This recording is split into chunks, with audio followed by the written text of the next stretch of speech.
Закрой.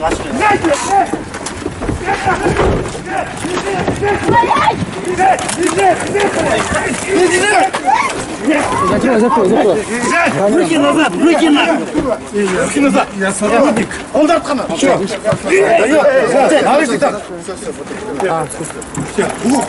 Старший следователь ГКНБ.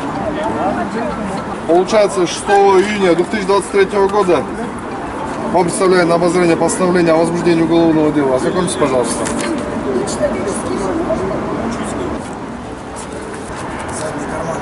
Задние карманы пустые.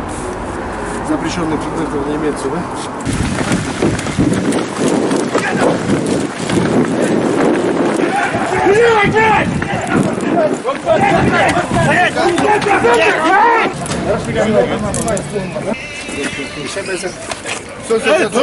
А мне сопротивление вот это.